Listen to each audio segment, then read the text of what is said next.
Welcome to my all dear students. Dhurandhar classes YouTube channel पर आपका स्वागत है।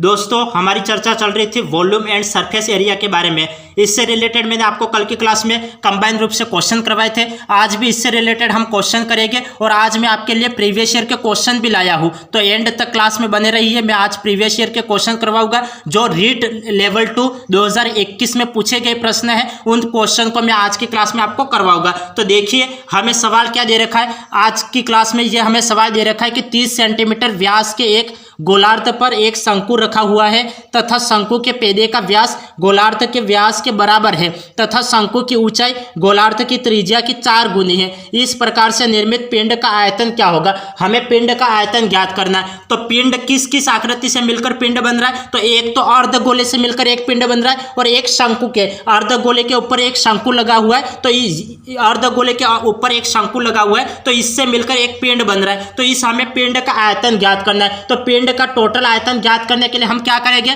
पहले तो हम अर्धगोले का आयतन ज्ञात करेंगे, फिर शंकु का आयतन ज्ञात करेंगे, फिर इन दोनों को जोड़ देंगे तो हमें पिंड का आयतन प्राप्त हो जाएगा। तो हमें तो इसको एक लाइन में आंसर करना है। हम अर्धगोले का आयतन पहले निकालेंगे, फिर शंकु का आयतन निकालेंगे, फिर जोड़ेंगे। ऐसे थोड़ी करेंगे। तो हम एक लाइन में इसको सोल्व आउट करते हैं। देखिए, मैं क्या करता हूँ, अर्धगोले का आयतन, क्योंकि पिंड कैसे बनेगा कुछ इस तरीके से। मैं यहाँ पे आकृति इस तरीके से बना लेता हूँ। इस तरीके से ये नीचे, इस तरीके से ये अर्धगोला है, इसके ऊपर ये एक शंकु बना हुआ है। इस तरीके से एक पिंड बनेगा।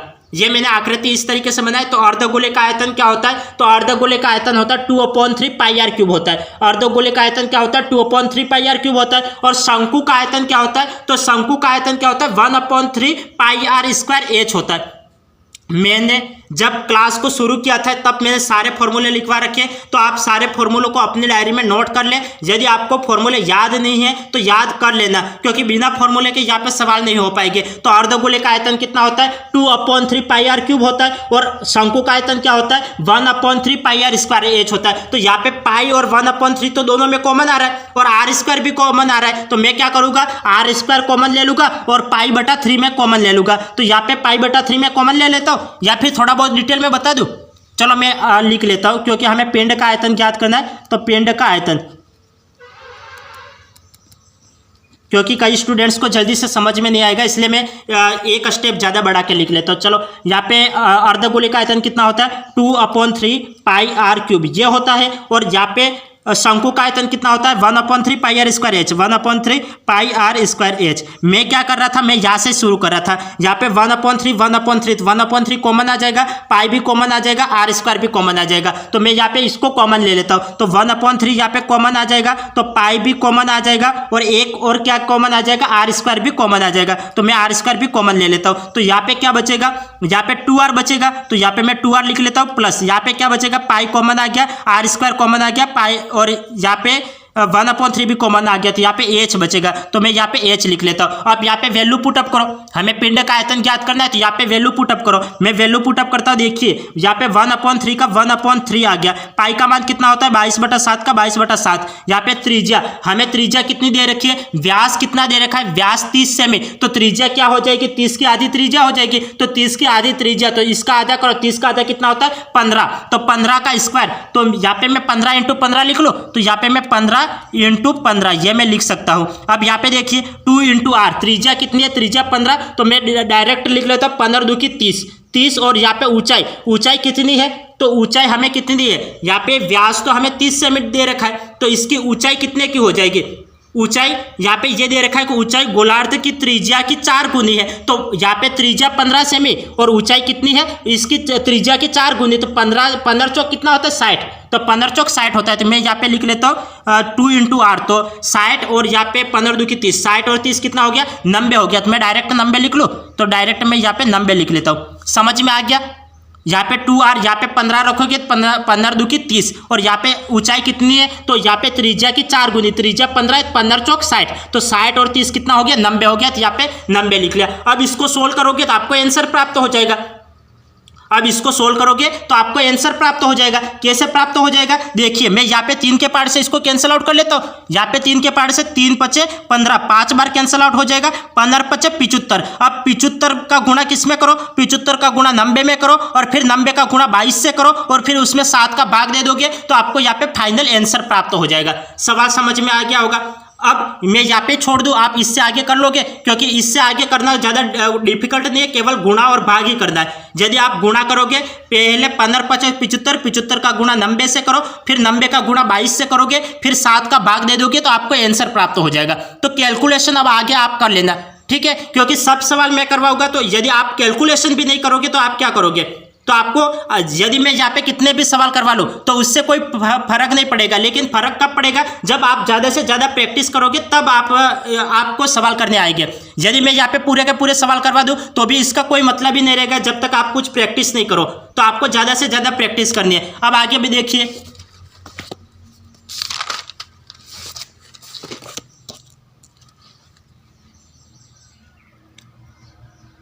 आगे हमें ये सवाल दे रखा है, सवाल को ध्यानपूर्वक समझना। हमें सवाल दे रखा है कि एक धातु का घन जिसकी कोर 22 सेंटीमीटर है को पिघलाकर 2 सेंटीमीटर व्यास की कितनी गोलियां बनेगी, यह हमें पूछा गया है। तो हम क्या करेंगे, कितनी गोलियां बनेगी, हमें गोलियों की संख्या ज्ञात करनी है। तो गोलियों की संख्या ज्ञात करनी है। अब यहाँ पे पिघला रहा है, तो यहाँ पे पिघलना का मतलब हमें आयतन ज्ञात करना है। यदि कहीं भी आपको यहाँ पे सवाल में दे दिया जाए कि इस वस्तु को पिघलाकर ये दूसरी वस्तु बना रहे, तो आपको सीधा सा आयतन ज्ञात करना है। हमें संख्या ज्ञात करनी है, तो पहले घन का आयतन ज्ञात करो, फिर क्या बना रहे, घन को पिघलाकर हम गोलियां बना रहे हैं, तो गोले का आयतन, तो घन के आयतन में गोले का आयतन का भाग दे दोगे तो आपको गोलियों की संख्या प्राप्त हो जाएगी। तो मैं इसको डायरेक्ट कर लेता हूं, देख लीजिए। यहाँ पे घन का आयतन कितना होता है, भुजा क्यूब। यहाँ पे कोर कितना है, 22 सेंटीमीटर, तो 22 का क्यूब करो। तो मैं यहाँ पे डायरेक्ट 22 × 22 × 22 लिख लूँ। यहाँ पे मैंने लिख लिया अपॉन, यहाँ पे गोले का आयतन कितना होता है, गोले का आयतन 4/3 πr³ होता है। तो 4/3, तो 4/3, तो 3 को मैं ऊपर लिख लूँ, 3 को मैं ऊपर लिख लूँ, तो यहाँ पे मैं 3 लिख लेता हूँ। 4/3 πr³, तो पाई का मान कितना होता है, 22/7, तो इंटू 22/7, तो 7 को भी मैं ऊपर लिख लेता हूँ। और r³, तो त्रिज्या 4/3 πr³। अब यहाँ पे त्रिज्या कितनी हो रही है, व्यास कितना है, व्यास 2 सेमी, तो त्रिज्या इसकी आधी हो जाएगी, तो 1 हो जाएगा। तो 1 का क्यूब तो 1 ही होता है, तो लिखने का कोई औचित्य नहीं रहेगा, तो इसको मैं नहीं लिखता हूँ। अब यहाँ पे देखिए 22 से 22 कैंसिल हो गया, 22 से 22 कैंसिल हो गया। अब इसको 4, तो यहाँ पे 4 को मैं क्या लिख सकता हूँ, 2 × 2 लिख सकता हूँ। तो यहाँ पे 2 × 2, इसको मैंने 4 को 2 × 2 लिख लिया। 2 से ये कितनी बार, 11 बार कैंसिल आउट, 2 से ये कितनी बार, 11 बार कैंसिल आउट। अब कितना बचेगा, 11 का वर्ग कितना होता है, 11 का वर्ग 121, 11 का वर्ग 121, और यहाँ पे 7 × 21, तो अब 121 में 21 का गुणा करो। जब आप 121 में 21 का गुणा करोगे तो आपको कितना प्राप्त होगा, 21 एकम 21, 1, और हासिल कितना आ जाएगा, 2। अब 21 × 2 = 42, 42 और 2 कितना होता है, 44, 44 का 4, हासिल है 4, 21 एकम 21, 21 और 4 कितना होता है, 25। तो गोलियों की संख्या कितनी प्राप्त हो गई, 2541 प्राप्त हो गई। सवाल समझ में आ गया होगा, गोलियों की संख्या कितनी प्राप्त हो गई, 2541 प्राप्त हो गई।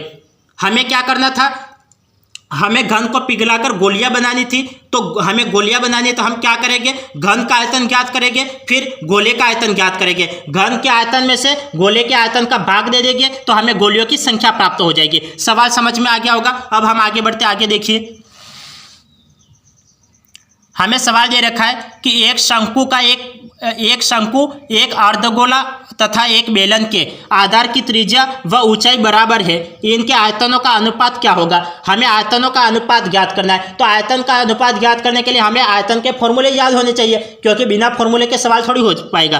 क्योंकि अब यहाँ पे क्या दे रखा है, बेलन के आधार की त्रिज्या व ऊंचाई बराबर है, त्रिज्या और ऊंचाई बराबर है ये। तो हम क्या करेंगे, पहले शंकु का आयतन, शंकु का आयतन कितना होता है, हमें अनुपात ज्ञात करना है। शंकु का आयतन कितना होता है, 1/3 πr²h, तो 1/3 πr²h, तो 1/3 πr² और h, अब ऊंचाई भी त्रिज्या के बराबर है, तो मैं इसको r³ लिख लेता हूँ। तो r³ लिख लोगे तो कोई फर्क नहीं पड़ेगा, क्योंकि ऊंचाई और त्रिज्या बराबर है। तो यहाँ पे r आता था, तो मैंने r³ कर लिया। अब हमें अनुपात ज्ञात करना है, तो अनुपात लगा लो।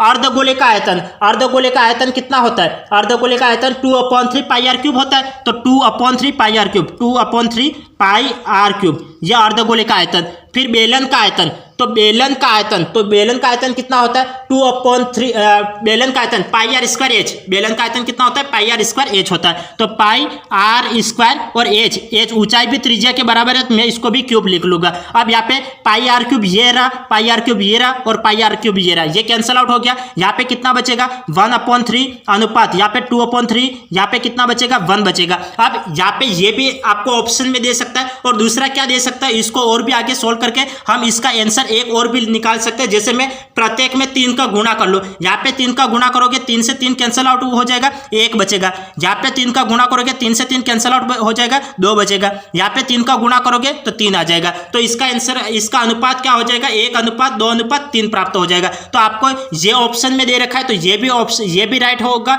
और ये ऑप्शन में दे रखा है तो ये भी राइट होगा। तो दोनों आपको सवाल समझ में आ गया होगा कि आपको इस तरीके का ऑप्शन दे रखा है तो ये ऑप्शन राइट होगा, यदि इस तरीके का दे रखा है तो ये इसका राइट आंसर होगा।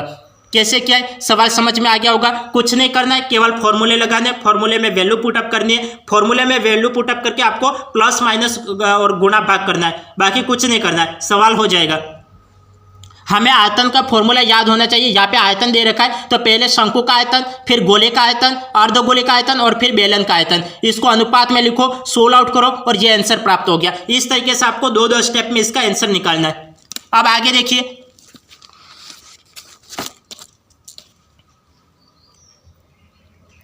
आगे हमें ये सवाल दे रखा है कि एक शंकु तथा एक गोले की बराबर त्रिज्या तथा बराबर आयतन है, गोले के व्यास व शंकु की ऊंचाई के मध्य अनुपात क्या होगा। हमें व्यास और ऊंचाई के मध्य हमें अनुपात ज्ञात करना है। तो अनुपात ज्ञात करने के लिए हम क्या करेंगे, जैसे सवाल बोल रहा है वैसे करते जाओ। एक शंकु और एक गोले की बराबर त्रिज्या, त्रिज्या कैसी है बराबर है तथा बराबर आयतन, तो आयतन भी बराबर है। तो हम आयतन को बराबर कर लेते हैं। पहले शंकु का आयतन लिख लेते हैं, फिर गोले का आयतन। शंकु का आयतन क्या होता है तो 1/3 पाई आर स्क्वायर एच होता है। शंकु का आयतन कितना होता है 1/3 pi are square H, pi are square H होता है। अब यहाँ पे आयतन बराबर है तो हम इसको बराबर कर लेते हैं। ये शंकु का आयतन, गोले का आयतन कितना होता है 4/3 पाई आर क्यूब, तो 4/3 पाई आर क्यूब, तो ये मैंने लिख लिया। बराबर है यू बोला था तो मैंने बराबर लिख लिया। अब इसको क्या करेंगे, इसको मैं सोल्व आउट कर लूँ।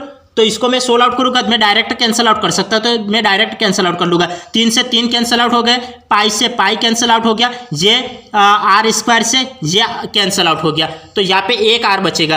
तो यहाँ पे मैं इसको इस तरीके से लिख सकता हूँ, यहाँ पे एच को मैं उधर भेज लूँ तो यहाँ पे R/H हो जाएगा और 4 को मैं इधर भेज लेता हूँ। तो यहाँ पे क्या हो जाएगा, यहाँ पे 1/4 इक्वल टू ये H को मैं नीचे भेज लेता हूँ तो ये R/H प्राप्त हो जाएगा। अब मुझे त्रिज्या का मान तो 1 प्राप्त हो गया, ऊंचाई का मान 4 प्राप्त हो गया। हमें किस किस के मध्य अनुपात ज्ञात करना है, तो गोले के व्यास व शंकु की ऊंचाई के मध्य अनुपात ज्ञात करना है। तो व्यास, तो ये तो हमें त्रिज्या प्राप्त है, तो व्यास क्या होता है, व्यास त्रिज्या का 2 गुना होता है। तो त्रिज्या का 2 गुना, तो इसमें मैं 2 का गुणा कर लूंगा तो त्रिज्या का 2 गुना, तो मुझे व्यास प्राप्त हो जाएगा। तो व्यास D/H, इसके मध्य मुझे अनुपात ज्ञात करना है। तो त्रिज्या मुझे 1 प्राप्त है तो 2 का गुणा कर लो, तो इसमें 2 का गुणा कर लिया, अपॉन में नीचे कितना 4 है, तो ये कैंसिल आउट करोगे कितनी बार कैंसिल आउट हो जाएगा, 1/2 बार कैंसिल आउट हो जाएगा। तो हमें अनुपात कितना प्राप्त हो गया, 1:2 प्राप्त हो गया। तो 1:2 हमारा राइट आंसर है। व्यास और ऊंचाई के मध्य अनुपात कितना, 1:2, तो यह हमारा राइट आंसर है। सवाल समझ में आ गया होगा,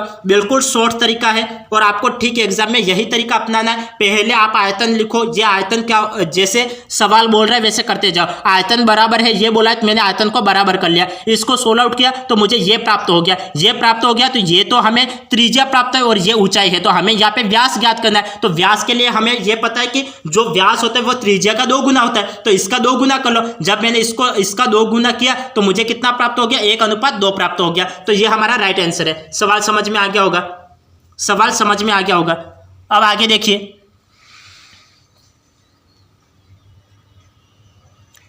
हमें यहाँ पे सवाल दे रखा है एक गोले की त्रिज्या 10 सेंटीमीटर है, उसे पिघलाकर 2 सेंटीमीटर त्रिज्या की कितनी छोटी गोलियां बनाई जा सकती है। हमें यहाँ पे गोलियों की संख्या ज्ञात करनी है। तो गोलियों की संख्या ज्ञात करनी, अब मैंने क्या बताया था, कहीं भी पिघलाकर, पिघलाने का शब्द आ गया तो आपको आयतन ज्ञात करना है। तो आपको आयतन ज्ञात करने के लिए यहाँ पे गोले की त्रिज्या दे रखी है और फिर हमें छोटी गोलियां बनाई जा सकती है। हमें गोलियों की संख्या ज्ञात करनी है। तो गोलियों की संख्या ज्ञात करने के लिए हम क्या करेंगे, हमें आयतन ज्ञात करना है। तो गोले का आयतन कितना होता है, गोले का आयतन 4/3 पाई आर क्यूब होता है। तो 4/3 पाई आर क्यूब, तो यहाँ पे पाई और आर क्यूब, त्रिज्या कितनी है 10, तो 10 का क्यूब कितना हो जाएगा 1000 हो जाएगा, तो मैं डायरेक्ट 1000 लिख लूँगा। हमें गोलियों की संख्या ज्ञात करनी है तो मैं सीधा मैं भाग दे दूँ, क्योंकि हमें गोलियों की संख्या ज्ञात करनी है। तो छोटी गोली की छोटे गोले का, ये तो बड़े गोले का आयतन हो गया, छोटे गोले का आयतन कितना हो जाएगा 4/3 पाई आर क्यूब, तो 4/3 पाई और आर क्यूब। यहाँ पे त्रिज्या कितनी है 2 सेमी, तो 2 सेमी त्रिज्या, तो 2 का क्यूब कितना होता है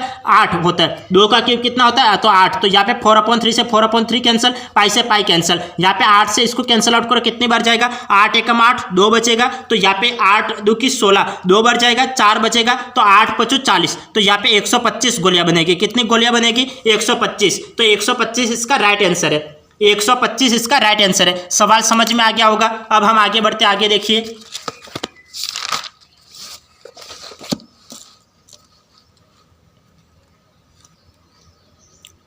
सवाल देखिए, यह हमें सवाल दिया गया है कि धातु के बने एक गोले की त्रिज्या 9 सेंटीमीटर है। इस गोले को पिघलाकर 2 मिमी त्रिज्या का एक तार बनाया जाता है। तार की लंबाई क्या होगी? हमें यहाँ पे तार की लंबाई ज्ञात करनी है। अब यहाँ पे देखिए हम पिघला रहे तो हमें आयतन ज्ञात करना है, सीधी सी बात है, पिघलाना कहीं भी दिख गया तो आपको आयतन ज्ञात करना है। तो गोले की त्रिज्या हमें दे रखी है तो हमें लंबाई ज्ञात करनी है, तो लंबाई ज्ञात करनी है, तो यहाँ पे पिघला रहे तो यहाँ पे गोले का आयतन किसके बराबर होगा? तार के आयतन के बराबर होगा। गोले का आयतन तार के आयतन के बराबर होगा। तो गोले का आयतन कितना होता है? गोले का आयतन और यहाँ पे तार का आयतन, तो तार तो कैसा होता है? बेलनाकार होता है। तार तो कैसा होता है? बेलनाकार होता है। तो बेलन का आयतन कितना होता है? पाई आर स्क्वायर एच, और गोले का आयतन कितना होता है? 4/3 पाई आर क्यूब। तो मैं इसको बराबर कर लेता हूँ, क्योंकि पिघला रहे तो किसी भी वस्तु को पिघला रहे तो दोनों का आयतन, तो किसी वस्तु को, एक वस्तु को पिघलाकर दूसरी वस्तु में चेंज किया तो आयतन तो दोनों के बराबर हो गए। तो गोले का आयतन कितना होता है? 4/3 पाई आर क्यूब। तो यहाँ पे मैं 4/3 पाई आर क्यूब, तो आर यहाँ पे त्रिज्या कितनी है? 9 है, तो मैं 9 का क्यूब लिख लूँ। तो 9 का क्यूब कितना हो जाएगा? मैं सीधा 9 × 9 × 9 लिख लेता हूँ, इक्वल टू बराबर होगा। यहाँ पे बेलन का आयतन कितना होता है? Pi are square H, pi are square. यहाँ पे त्रिज्या 2 मिमी त्रिज्या का एक तार बना है। अब यहाँ पे 2 मिमी दे रखा है, तो यहाँ पे सेमी, यहाँ पे या तो दोनों इकाई को सेमी करो या फिर दोनों इकाई को मिमी करो। तो मैं इसको मिमी को सेमी में बदल दूंगा। तो सेमी में बदलने के लिए मैं क्या करूँगा? 10 का भाग दे दूंगा। तो इसको 10 का भाग दे दो, तो ये मैं क्या इसको लिख सकता हूँ पाई आर स्क्वायर। तो 2 का वर्ग कितना होता है? 4/10 का वर्ग 100 ये होता है, और इंटू एच, तो इंटू एच हमें लंबाई ज्ञात करनी है, तो एच का मान हमें ज्ञात करना है। अब इसको सोल्व आउट करो, मैं सोल्व आउट करता हूँ। पाई से पाई कैंसिल आउट, 4 से 4 कैंसिल आउट हो जाएगा। अब ये 3 से ये कितनी बार कैंसिल आउट हो जाएगा? 3 बार कैंसिल आउट हो जाएगा। 3 3 9, 9 9 81, 81 में 3 का गुणा करो, 81 में 3 का गुणा करोगे तो मुझे कितना प्राप्त हो जाएगा? 81 में 3, तो 3 एकम 3 और 8 3 24, और यहाँ पे ये भाग में है तो यहाँ पे गुणे में आ जाएगा। तो हमें ऊंचाई कितनी प्राप्त हो गई? 24,300 सेमी, ये हमें ऊंचाई सेमी में प्राप्त हो जाएगी। ऊंचाई हमें ये, इसको मैं इस तरीके से लिख लेता हूँ, ऊंचाई इक्वल टू 24,300 सेमी, ये हमें ऊंचाई प्राप्त हो गई। और यही हमें ज्ञात करना था। यदि हमें पूछे कि सेमी में नहीं पूछ के आपको मीटर में पूछा गया है, तो मीटर में कैसे निकालोगे? 100 का भाग दे दोगे तो मीटर में प्राप्त हो जाएगा। तो ऊंचाई कितनी प्राप्त हो जाएगी? ऊंचाई इक्वल टू 243 मीटर, ये प्राप्त हो जाएगी। यदि आपको मीटर में चेंज करना है तो 100 का भाग दे दो, सेमी में तो यहाँ पे 100 का गुणा कर लो। तो ठीक है, यही करना है। तो सवाल समझ में आ गया होगा कैसे हमें ऊंचाई ज्ञात करनी है। तो किसी भी वस्तु को पिघला रहे तो आयतन बराबर होगा, तो मैंने गोले का आयतन बराबर यहाँ पे तार का आयतन, दोनों का के आयतन को बराबर कर लिया, फिर ऊंचाई ज्ञात कर ली। ये सेमी में आयतन और ये मीटर में आयतन। अब आगे देखिए,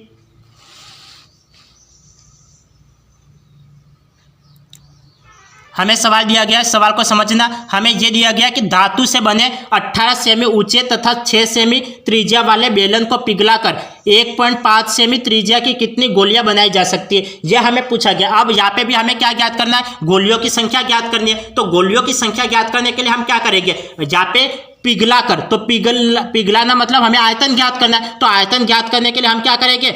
हमें गोलियों की संख्या ज्ञात करनी है। तो पहले वस्तु कैसी है? बेलनाकार है। इसके बाद वस्तु कैसी बनाई जा रही है? गोलाकार बनाई जा रही है। तो बेलन के आयतन में से गोले के आयतन का भाग दे दो। तो बेलन का आयतन कितना होता है? Pi are square h. तो पाई का मान पाई और r, pi are square h. तो यहाँ पे त्रिज्या कितनी है? 6, तो 6 × 6 × एच। ऊंचाई कितनी है? ऊंचाई 18 है, तो 18 लिख लो। अपॉन यहाँ पे गोले का आयतन कितना होता है? 4/3 पाई आर क्यूब। तो 4/3 पाई आर क्यूब त्रिज्या कितनी है 1.5, तो 1.5 इंटू 1.5 इंटू 1.5, इसको सोल्व आउट करोगे तो आपको गोलियों की संख्या प्राप्त हो जाएगी। कितनी गोलियां बनाई जा सकती है, हमें गोलियों की संख्या ज्ञात करनी है। अब इसको सोल्व आउट करो, मैं पाई से पाई को कैंसिल आउट कर लेता हूँ, पाई से पाई कैंसिल आउट हो गया। अब मैं इसको क्या कर सकता हूँ, नीचे पॉइंट हटा लो और पॉइंट हटा लो, 5 के पार्ट से मैं कैंसिल आउट कर लेता हूँ। 5 तिया 15, 5 दूकी 10, 5 तिया 15, 5 दूकी 10, 5 तिया 15, 5 दूकी 10। अब मैं इसको ये भी कर सकता हूँ, 3 से 3 कैंसिल आउट कर सकता हूँ, ये कैंसिल आउट हो गया। 2 दूकी 4 से 4 कैंसिल आउट हो गया, ये कैंसिल आउट हो गया। अब मैं क्या कर सकता हूँ, अब मैं ऊपर वाली संख्याओं को कैंसिल आउट कर लेता हूँ। तो यहाँ पे ये कितना हो जाएगा, 3 से ये कितना, 3 छंग 18, तो ये 6 बार कैंसिल आउट हो गया। ये 6 बार कैंसिल, 3 दूकी 6, 2 बार कैंसिल आउट हो गया, 2 बार कैंसिल आउट हो गया। अब तो कैंसिल आउट नहीं होगा क्योंकि ये ऊपर चले जाएगा। तो 6 6 36, 36 में 2 दूकी 4 का गुणा करो, 36 में 4 का गुणा करोगे तो आपको कितना प्राप्त होगा, तो 36 चौक 144 प्राप्त होता है। 36 चौक 144, तो 144 इसका राइट आंसर है। सवाल समझ में आ गया होगा। 36 चौक कितना होता है, 144 होता है, तो 144 इसका राइट आंसर है। सवाल समझ में आ गया होगा। अब हम आगे बढ़ते, आगे देखिए इन सवालों को समझना।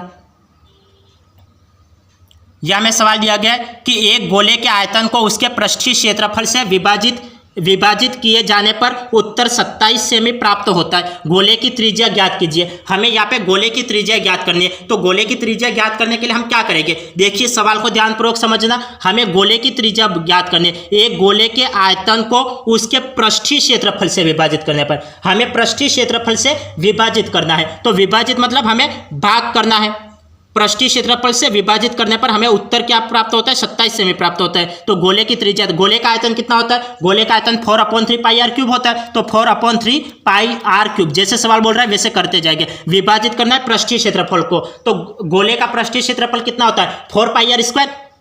पृष्ठीय क्षेत्रफल कितना होता है, 4 पाई आर स्क्वायर। तो यहाँ पे ये हो गया। अब मैं इसको सोल्व आउट कर लेता हूँ, तो मुझे कितना प्राप्त हो जाएगा, 4 पाई से यहाँ पे 4 और पाई कैंसिल आउट हो जाएगा, और यहाँ पे आर स्क्वायर से ये कैंसिल आउट हो जाएगा। अब मुझे कितना प्राप्त होगा, यहाँ पे आर, एक आर बचेगा, यहाँ पे एक आर बचेगा, नीचे 3 बचा, तो यहाँ पे 3 तो इधर चले जाएगा, और उत्तर हमें कितना प्राप्त होता है, 27 प्राप्त होता है। तो यहाँ पे 27 से यहाँ पे 3 यहाँ पे गुणे में चले जाएगा, 27 तिया कितना प्राप्त होता है, 27 तिया 81। तो आर की वैल्यू मुझे कितनी प्राप्त हो गई, 81 सेमी प्राप्त हो गई। 81 सेमी हमें किस ऑप्शन में दे रखा है, या हमें बी ऑप्शन में दे रखा है, तो बी ऑप्शन इसका राइट आंसर होगा, बी ऑप्शन इसका राइट आंसर होगा। सवाल समझ में आ गया होगा।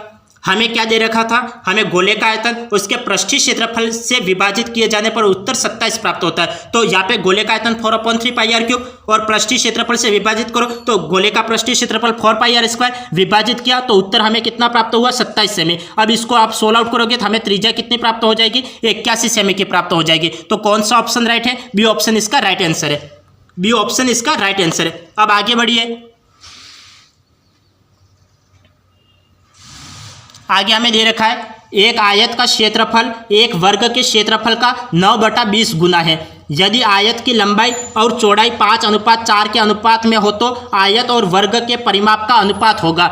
हमें अनुपात ज्ञात करना है, तो अनुपात ज्ञात करने के लिए हम क्या करेंगे, तो देखिए यहाँ पे सवाल जैसे बोल रहा है वैसे करते जाओगे तो आंसर प्राप्त हो जाएगा। यहाँ पे बोल रहा है कि आयत का क्षेत्रफल एक वर्ग के क्षेत्रफल का 9/20 गुना है। तो आयत का क्षेत्रफल कितना होता है, आयत का क्षेत्रफल कितना होता है, लंबाई इंटू चौड़ाई। तो यहाँ पे लंबाई कितनी दे रखी है, 5:4 में दे रखी है। तो मैं डायरेक्ट इसको सोल्व आउट कर लेता, 5:4, तो इसको मैं गुणा करवा लेता हूं, तो 5 चौक 20 प्राप्त हो जाएगा। तो और 1 से x स्क्वायर प्राप्त हो जाएगा, तो 20x स्क्वायर।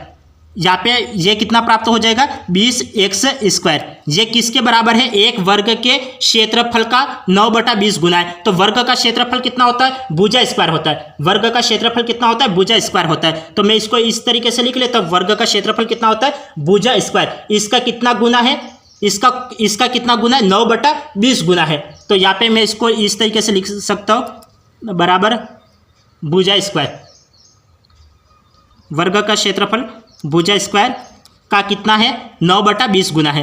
तो 9/20 गुना कर लिया। अब इसको सोल्व आउट करो।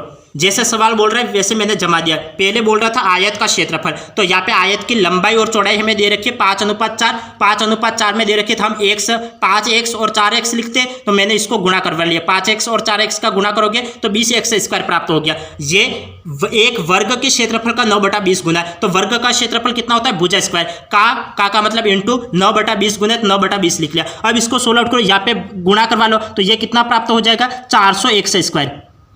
400x² अपॉन यहाँ पे 9 तो यहाँ पे भाग में आ जाएगा और इक्वल टू भुजा स्क्वायर, इक्वल टू कितना हो जाएगा, भुजा स्क्वायर प्राप्त हो जाएगा। हमें भुजा ज्ञात करनी है, तो भुजा ज्ञात करने के लिए हम क्या करेंगे, देखिए हमें भुजा ज्ञात करनी है तो दोनों तरफ रूट ले लो, तो यहाँ पे स्क्वायर रूट कैंसिल, यहाँ पे रूट लगा लो, तो यहाँ पे 400 किसका वर्ग होता है, 20 का वर्ग होता है, तो मैं यहाँ पे 20 लिख लूँगा, x² तो x आ जाएगा, और यहाँ पे 9 किसका वर्ग होता है, 3 का वर्ग होता है, तो भुजा मुझे कितनी प्राप्त हो गई, 20x/3, ये मुझे भुजा प्राप्त हो गई। अब हमें क्या ज्ञात करना है, अब हमें ज्ञात करना है कि आयत और वर्ग के परिमाप का अनुपात, तो आयत और वर्ग के परिमाप का अनुपात हमें ज्ञात करना है। तो आयत का परिमाप कितना होता है, 2 × लंबाई प्लस चौड़ाई।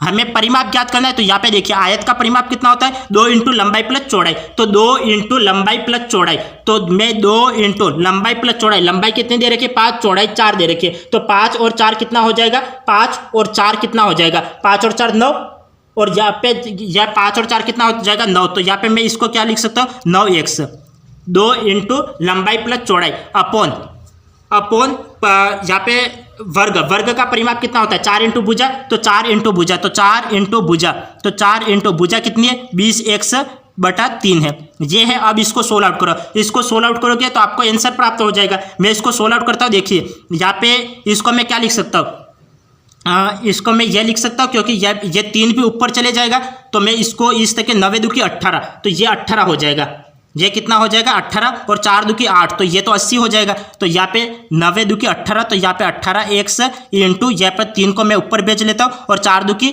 8, तो यहाँ पे 80x हो जाएगा, तो x से x कैंसल आउट हो जाएगा, यहाँ पे 18 और ये 80, तो 18 और 80 ये किसके 2 के पार्ट से कैंसल आउट हो जाएगा, 2 × 9 = 18 और 2 × 4 = 8 और 0, और ये 9 × 3 = 27, 27/40, तो 27/40, तो 27:40 हमें कहाँ दे रखा है, सी ऑप्शन में दे रखा है, सी ऑप्शन इसका राइट आंसर है। सवाल समझ में आ गया होगा। मैं आपको समझाने के लिए डिटेल में कर रहा हूँ, लेकिन मैं थोड़ा बहुत इससे भी 1-2 स्टेप में गायब कर सकता हूँ, लेकिन कई स्टूडेंट्स को जल्दी से समझ में नहीं आता है, इसलिए थोड़ा बहुत डिटेल में करना पड़ता है। तो आप इसको समझ लेना, और आप जितना चाहो उतना शॉर्ट तरीके से एग्जाम में आपको करना है।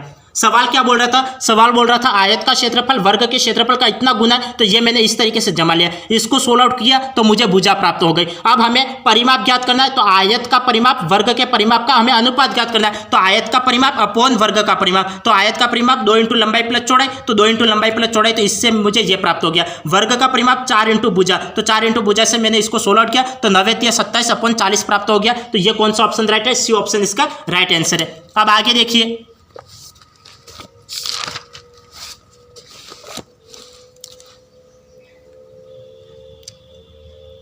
इस सवाल को देखिए, हमें सवाल दे रखा है कि दो शंकु ऐसे हैं जिनके आयतन का अनुपात 1:10 है। 2 शंकु ऐसे हैं जिनके आयतन का अनुपात कितना है, 1:10 है। आयतन का अनुपात हमें कितना दे रखा है, 1:10 दे रखा है। अब शंकु का आयतन कितना होता है, 1/3 πr²h, 1/3 πr² होता है, और यहाँ पे 2 शंकु तो समान है, तो 1/3 πr²h, और यहाँ पे अनुपात हमें कितना दे रखा है, 1/10 दे रखा है। 1/3 से 1/3 कैंसिल, पाई से पाई कैंसिल। अब हमें ऊंचाइयों का अनुपात कितना दे रखा है, 2:3 दे रखा है, तो 2:3, तो यहाँ पे 2 आ जाएगा, और यहाँ नहीं 2:5, तो यहाँ पे 2 आ जाएगा, और यहाँ पे 5 आ जाएगा। तो यहाँ पे r², तो हमें त्रिज्याओं का अनुपात हमें ज्ञात करना है, तो यहाँ पे मैं त्रिज्या का अनुपात हमें ज्ञात करना है, तो यह r1 हो जाएगा, यह r2 हो जाएगा, यह R2 हो जाएगा। अब हमें त्रिज्याओं का अनुपात ज्ञात करना है, तो मैं क्या करूँगा, R1/R2, इसका पूरे का मैं होल स्क्वायर लिख लूँ, और यहाँ पे ये 2/5 आ जाएगा, तो मैं इसको डायरेक्ट सोल्व आउट कर लेता हूँ। 5 यहाँ पे ऊपर चले जाएगा,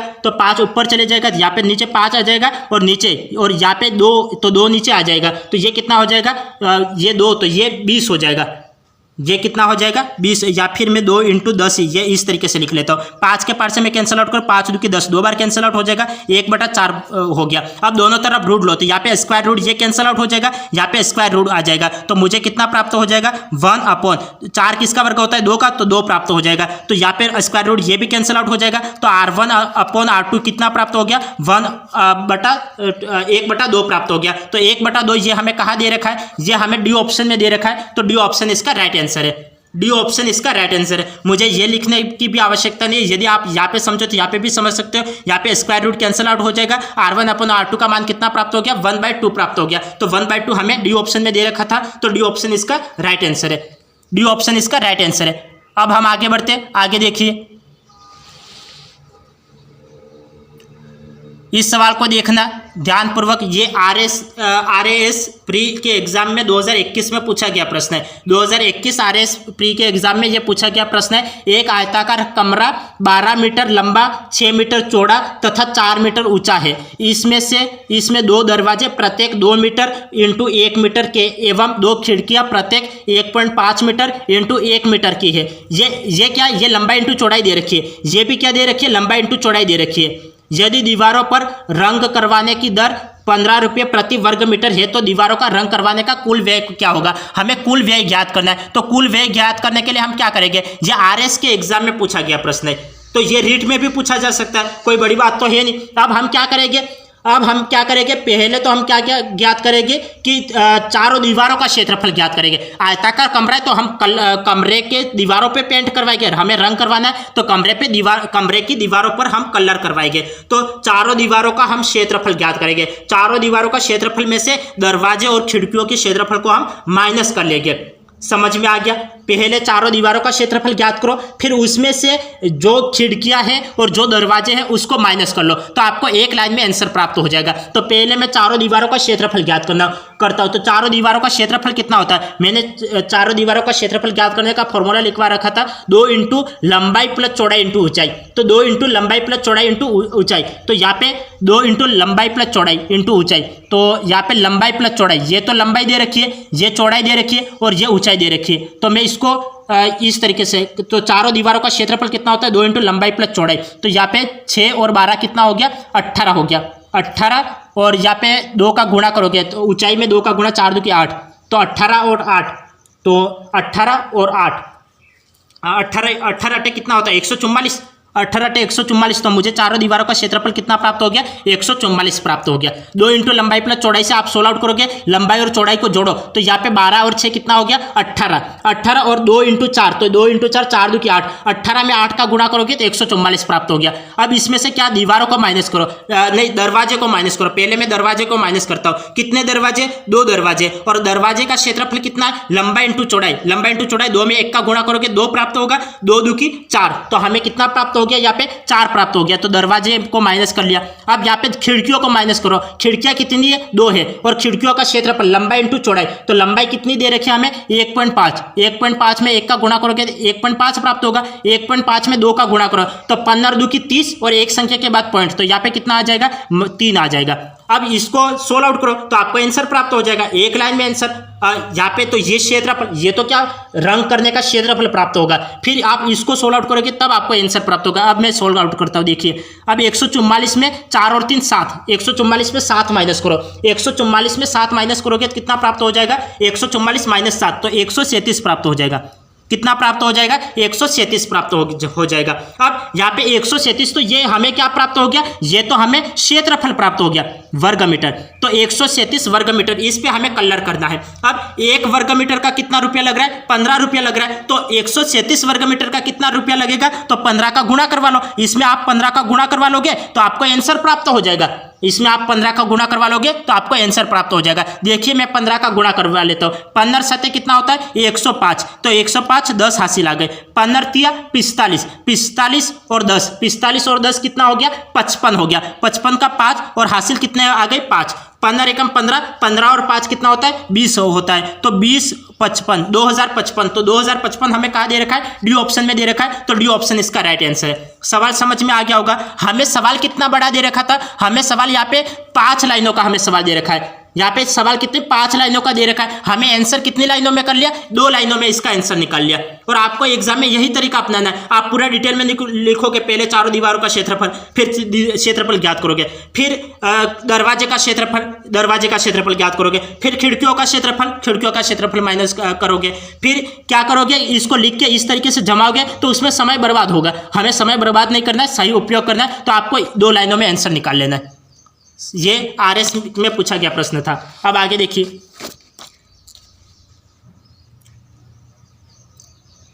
हमें ये रीट लेवल 2 2021 में पूछा गया प्रश्न है। रीट लेवल 2 2021 में पूछा गया प्रश्न है, एक घनाभ की विमाएं 60 सेंटीमीटर, 54 सेंटीमीटर, 30 सेंटीमीटर है, उस घनाभ के अंदर 6 सेमी भुजा के कितने घन रखे जा सकते हैं। 6 सेमी भुजा के कितने घन रखे जा सकते हैं, हमें घनों की संख्या ज्ञात करनी है। तो घनों की संख्या ज्ञात करने के लिए हम क्या करेंगे, पहले घन के आयतन में से पहले घनाभ के आयतन में से घन के आयतन को माइनस कर लो, तो हमें क्या घनों की संख्या प्राप्त हो जाएगी। तो अब यहाँ पे घनाभ का आयतन कितना होता है, लंबाई इंटू चौड़ाई इंटू ऊंचाई, तो लंबाई इंटू चौड़ाई इंटू ऊंचाई हमें दे रखा है 60 इंटू 54 इंटू 30, यह हमें दे रखा है। अपॉन घन का आयतन कितना होता है, घन का आयतन भुजा क्यूब होता है, तो भुजा क्यूब से मैं कैंसिल आउट कर लेता हूं, 6 इंटू 6 इंटू 6, या अब इसको सोल्व आउट करो तो हमें आंसर प्राप्त हो जाएगा। मैं इसको सोल्व आउट कर लेता हूँ, 6 से ये कितनी बार 10 बार कैंसिल आउट हो जाएगा। यहाँ पे 6 से कितनी बार के 9 छंग 54, तो ये 9 बार कैंसिल आउट हो जाएगा। 6 पचे 30, ये 5 बार कैंसिल आउट हो जाएगा। 9 पंचे 45 और यहाँ पे 1 0, तो 450 इसका राइट आंसर। 450 कहाँ दे रखा है, सी ऑप्शन में दे रखा है। अब आप खुद देखिए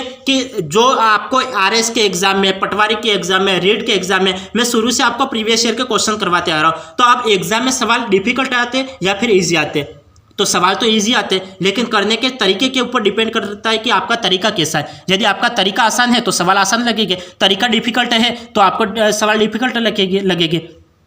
तो ये रीट 2021 में पूछा गया प्रश्न है, और रीट में ऐसे ही प्रश्न पूछे जाते हैं, एक एक लाइन में इसका ये आंसर निकल सकता है। लेकिन आप पूरी लैंग्वेज वगैरह लिखने में उसको समय बर्बाद कर लेते हो इसमें।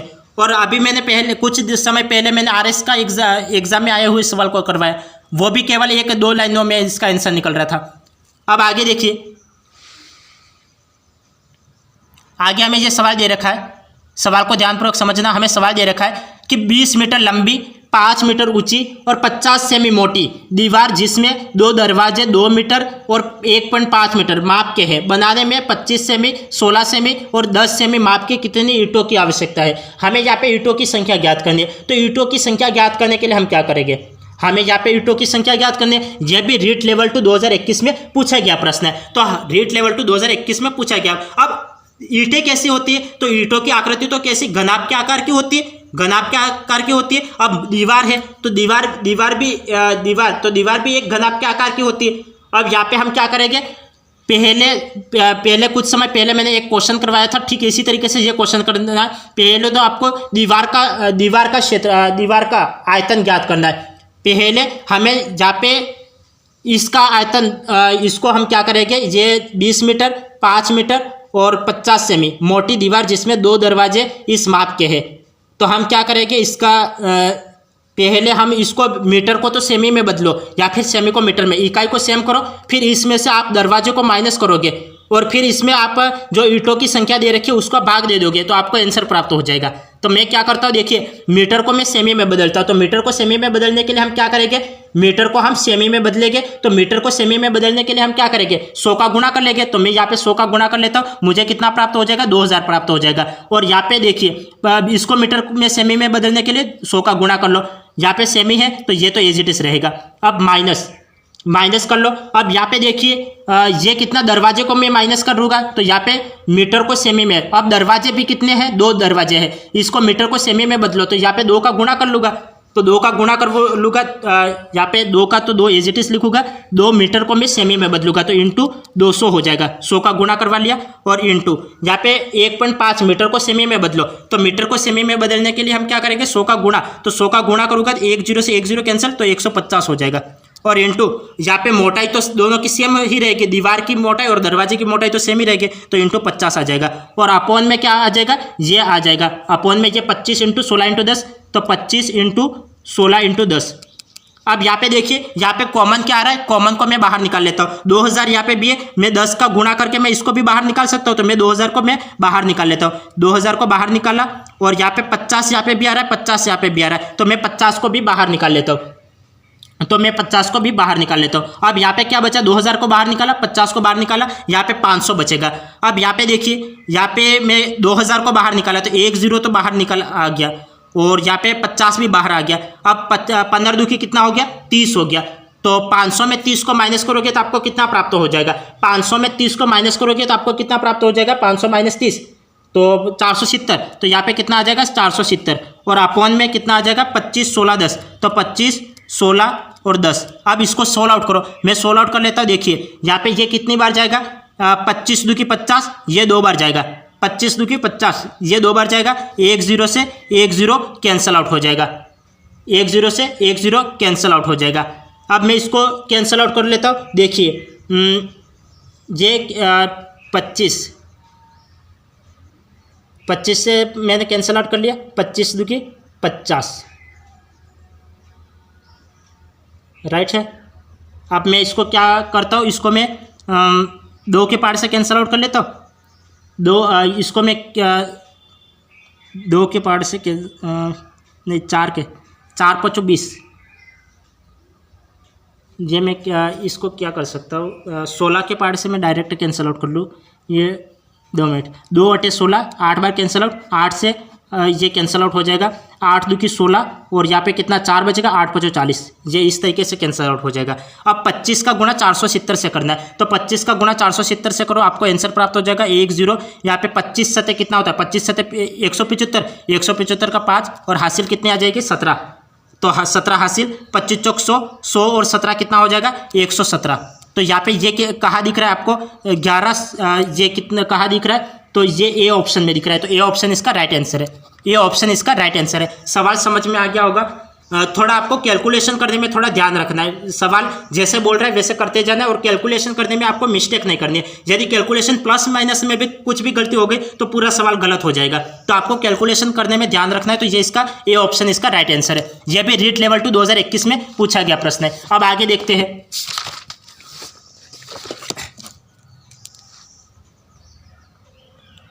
ये देखिए, ये भी रीट लेवल 1 2021 में पूछा गया, रीट लेवल 1 2021 में पूछा गया प्रश्न है। अब यहाँ पे देखिए हमें सवाल दे रखा है कि एक 22 सेमी इंटू 4 सेमी के आयताकार कागज को मोड़कर बिना अतिव्यापन एक 4 सेमी ऊंचाई का बेलन बनाया गया है। इस बेलन का वक्र पृष्ठ का क्षेत्रफल क्या होगा। हमें बेलन का वक्र पृष्ठ का क्षेत्रफल ज्ञात करना है। तो बेलन का वक्र पृष्ठ कितना होता है, 2πr(h) होता है। तो बेलन का वक्र पृष्ठ कितना होता है, 2πr(h). तो 2 का 2 पाई का मान 22/7 इंटू RH, R त्रिज्या, तो हमें यहाँ पे त्रिज्या तो नहीं दे रखी है और ऊंचाई दे रखी है, तो मैं क्या करूँगा, त्रिज्या ज्ञात कर लूँगा। तो पहले मैं त्रिज्या ज्ञात कर लेता हूँ। तो त्रिज्या ज्ञात करने के लिए मैं पहले यहाँ पे त्रिज्या ज्ञात कर लेता हूँ। यहाँ पे क्या दे रखा है, इसको इस आकार में मोड़ रहे, तो बेलन की एक तो क्या होता है, एक तो व्यास होता है, क्योंकि ऊपर तो एक वृत्त होता है, तो वृत्त की परिधि से मैं त्रिज्या ज्ञात कर लेता हूँ। वृत्त की परिधि कितनी होती है, 2πr, तो 2πr इक्वल टू कितना 22 दे रखा है, तो 2 पाई का मान कितना होता है 22/7 और इंटू त्रिज्या इक्वल टू हमें कितना दे रखा है 22 दे रखा है। तो 22 से तो 22 कैंसिल आ जाएगा, r का मान कितना 7 2 की 14 प्राप्त हो गया। तो हमें ये कितना प्राप्त हो गया,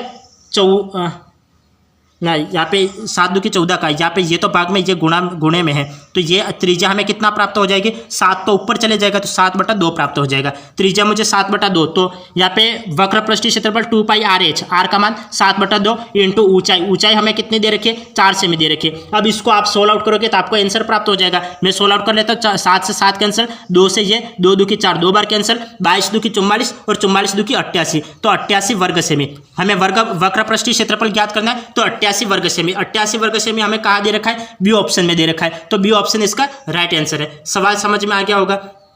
तो आज हमने कौन कौन से सवाल किए, आज हमने जो रीट लेवल 2 में आए हुए क्वेश्चन को भी मैंने कर लिया कि 2021 में पूछा गया प्रश्न था, ये भी 2021 लेवल 1 में पूछा गया प्रश्न है। RS 2021 में पूछा गया प्रश्न भी हमने कर लिया। अब हम सेकंड ग्रेड में आए हुए क्वेश्चन को भी करेंगे कल की क्लास में, और इससे रिलेटेड MCQ भी हम कल की क्लास में करेंगे। तो यदि आपने चैनल को सब्सक्राइब नहीं किया तो सब्सक्राइब कर लेना, बेल आइकन को प्रेस कर लेना और ज़्यादा से ज़्यादा स्टूडेंट तक इन क्लासों को शेयर अवश्य करना। तो आज की क्लास को हम यहीं एंड करते हैं, फिर मिलेंगे अगली क्लास में। तब तक के लिए आपका दिन शुभ रहे। धन्यवाद।